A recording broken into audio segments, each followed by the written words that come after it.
हम अपनी जान की दुश्मन को अपनी जान कहते हैं, मोहब्बत की इसी मिट्टी को हिंदुस्तान कहते हैं। तो दुनिया में सुनाई दे उसे कहते हैं खामोशी, जो आंखों में दिखाई दे उसे तूफान कहते हैं। जो ये दीवार का सुराख है साहब, ये जो दीवार का सुराख है साहब, चाइना, अमेरिका, पाकिस्तान साजिशों का हिस्सा है, मगर हम इसे अपने घर का रोशनदान कहते हैं, मगर हम इसे अपने घर का रोशनदान कहते हैं।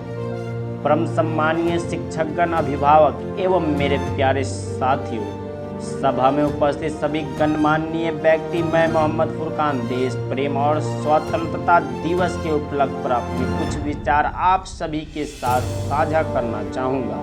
आज़ादी का असली मतलब वही समझ सकता है जिसने कभी गुलामी की हो। हम सौभाग्यशाली हैं कि हमने स्वतंत्र भारत में जन्म लिया। यूं तो आज़ादी की लौ 1857 में ही जल चुकी थी, 24 साल बनकर 1947 में हमारे देश को आज़ाद कराया। प्राचीन, मध्यकालीन और वर्तमान भारत के उदाहरण से स्पष्ट करना चाहूँगा कि जब हम फिरंगियों के फेरे में फंस गए थे तो रंग दे बसंती के चोले के एक आवाज़ पर टोले के टोले उभर आते थे और उनके वंदे मातरम के नारों से खून में आने वाले 5-5 डिग्री का तूफान अंग्रेजी शासकों के जड़ों में तूफान ला देता था। लोग मर जाते थे, मिट जाते थे, फांसी चढ़ जाते थे, तो भी वे अपनी देशभक्ति साबित कर रहे होते थे, क्योंकि ये उस दौर के देशभक्ति की कसौटी थी। उसके बाद युद्ध में अपना सुहाग गवा देने वाली औरत, जब घर के हालात ये हो जाया करते थे कि प्यार भी भरपूर गया, मांग का सिंदूर गया, नन्हे नौनी हालों की लंगोटियाँ भी चली गई, छोटी छोटी बेटियों की चोटियाँ भी चली गई, बाप की कमाई गई, भाई की पढ़ाई गई, ऐसा एक विस्फोट हुआ पता ही चला नहीं। पूरे जिस्म की कई बूटियाँ ही चली गई, पूरे जिस्म की कई बूटियाँ ही चली गई। पर आपके लिए तो एक आदमी ही मरा है साहब, परंतु मेरे घर की तो रोटियां ही चली गई, मेरे घर की तो रोटियां ही चली। तरह के हालात पैदा हो जाने के बाद भी एक माँ अपने बेटे को सड़क पर दुश्मनों की धज्जियां उड़ाने के लिए भेज देती थी और उसे पत्र लिखा कर यह भेजा करती थी कि अम्मा ने पत्र लिखा है बड़े ही चाव से, पुत्र मेरे ना घबरा जाना, 1 इंच भी पीछे ना हटना, चाहे इंच कट जाना, चाहे इंच कट जाना। इस तरह पूरा परिवार अपनी देशभक्ति साबित कर रहा होता था। तब देश बलिदान मांगता था, तब देश लड़ जाने को कहता था, तब देश मर जाने को कहता था, मिट जाने को, फांसी चढ़ जाने को कहता था। किंतु आज देश लड़ जाने को नहीं कहता, आज देश मर जाने को नहीं कहता, फांसी चढ़ जाने को नहीं कहता, बल्कि मैं यह समझता हूँ यदि कोई व्यक्ति अपना काम पूरी ईमानदारी, पूरी मेहनत और पूरी लगन से करे तो वही सबसे बड़ा देशभक्त है। मैं नहीं मानता व्हाट्सएप, फेसबुक के डीपी को 3 रंग में रंगना ही देशभक्ति है। और यदि आप कहेंगे कि साल में 2 बार हाथ में तिरंगा ले लेना देशभक्ति है, तो मैं पूछना चाहूँगा कि फुटपाथ पर रहने वाला वो व्यक्ति छाँव में नंगे पाँव जब तिरंगा बेच रहा होता है, तो क्या इसे आप उसकी देशभक्ति नहीं कहेंगे? नहीं, ये उसकी देशभक्ति नहीं, उसके पेट की भूख की शक्ति है जो उसे ऐसा करने पर मजबूर करती है, क्योंकि न मस्जिद को जानते हैं न शिवालय को जानते हैं। जो पेट के भूखे हैं वो सिर्फ भोजन के निवाले को जानते हैं, वो सिर्फ भोजन के निवाले को जानते हैं। अपने परिवार, अपने समाज, अपने देश के लिए समर्पण का भाव है देशभक्ति। और हर देशद्रोही के जीवन में आने वाला तूफान है हमारी सच्ची देशभक्ति, ताकि हर देशद्रोही ये समझ सके कि अगर तुम परिंदे हो तो ये आसमान तेरा है, अगर तू दरिंदा है तो ये शमशान तेरा है। भाईचारे से रहना है तो रह इस ज़मीन पर, वरना ये कब्र भी तेरी है, ये कब्रिस्तान भी तेरा है, ये कब्रिस्तान भी तेरा है। लेकिन करा उठती है वे देशभक्ति जब मुसीबत में फंसे लोगों की जान बचाने से ज़्यादा हम सेल्फी लेकर अपनी लाइक बढ़ाने में लगे रहते हैं। आज के इस दौर में वे युवा जिनके ऊपर जिम्मेदारी थी अपने देश, अपने समाज, अपने राष्ट्र की आशाओं को बांधे रखने की, वही युवा अब मोबाइल से अपनी भावनाओं की इमोजी भेज रहा होता है, यानी भारत का भविष्य तबाह कर रखा है।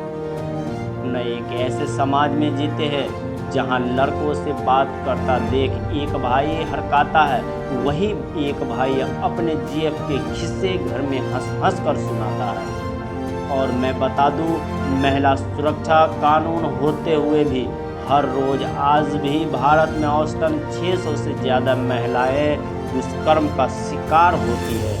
मजदूर को मजदूर समझिए, मजबूर नहीं। गरीब को काम दीजिए, अगर दान देने के इच्छुक हैं तो जीते जी रक्त दान दीजिए और मरने के बाद अंग दान दीजिए।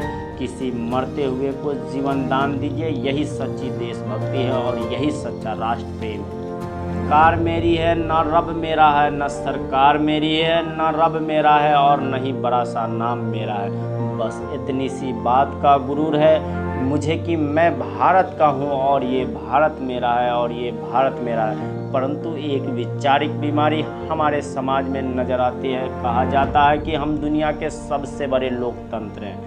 जहाँ हिंदू पैदा होते हैं, मुस्लिम, सिख, ईसाई भी पैदा होते हैं, लेकिन बदकिस्मती से इंसान पैदा नहीं होते, इंसान पैदा नहीं होते। और मेरे विचारों में न हिंदू की ज़रूरत है न मुसलमानों की ज़रूरत है।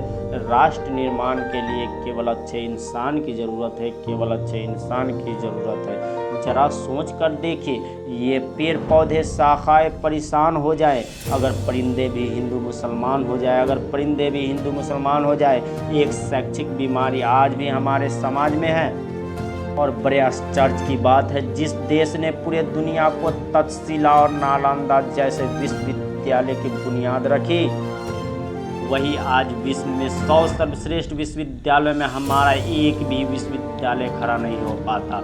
जहां एक ओर हमारे पास IIT, NIT, IIM जैसे शिक्षण संस्थान हैं, वहीं दूसरी ओर इस देश के गरीब को बेरोजगार की जमात में खड़ा करने के लिए उनके हाथ में सर्व शिक्षा अभियान का झूठा करा दिया जाता है। और बता दूं, इस शैक्षिक बीमारी में केवल एक कारण वो भी ये है कि हमारे देश की शिक्षा नीति केवल 2 तरह के लोगों के लिए बनती है। पहले वे जो विद्वान हैं, दूसरे वे जो धन्यवान हैं। इसी तरह कई गजब की बीमारियां ये बीमारियों के जड़ है। मेरे विचारों में जब तक ये देश का युवा अपनी सफलता के लिए मंदिरों में जाकर नारियल फोड़ कर भगवान पर विश्वास लगाता रहेगा, हमारे समाज का शिक्षित वर्ग ही बिल्ली के रास्ता काट देने पर खड़े हो जाना, अपने धर्म में अपनी जाति को ऊंचा मानकर दूसरे के धर्म की अवहेलना करता रहेगा, तब तक न तो इस देश से अंधविश्वास खत्म होगा और न ही हमारा राष्ट्र निर्माण संभव होगा। हमारी संस्कृति, हमारी सभ्यता दुनिया ने अपनाया है, तो हमने क्यों आस्था के नाम पर अंधविश्वास फैलाए रखा हूँ। मेरे विचार में हमारा राष्ट्र निर्माण तब संभव होगा जब इस देश में महिलाओं की पूजा नहीं, उसकी इज्जत की जाएगी। राष्ट्र निर्माण तब संभव होगा जब एक गरीब बच्चा एक मध्याह्न भोजन के लिए नहीं बल्कि ज्ञान के लिए सरकारी स्कूल के चौखट पर कदम रखेगा। और हमारा राष्ट्र निर्माण तब संभव नहीं होगा जब तक बड़ी बड़ी बातें करेंगे। बड़ी बड़ी बातें नहीं, छोटी छोटी कोशिशें करनी होगी, क्योंकि ठोकर हमें पहाड़ से नहीं पत्थरों से लगा करती है। ठोकर हमें पहाड़ से नहीं पत्थरों से। अंत में बस मैं यही कहना चाहूँगा, मेरा हिंदुस्तान महान था, महान है और महान रहेगा। होगा हौसला सबके दिलों में बुलंद तो एक दिन पाकिस्तान भी जय हिंद कहेगा। पाकिस्तान ही क्यों, सारा जहां जय हिंद कहेगा, क्योंकि सारे जहां से अच्छा हिंदुस्तान हमारा। हम बुलबुलें हैं इसकी, ये गुलसिता हमारा। जय हिंद, जय भारत।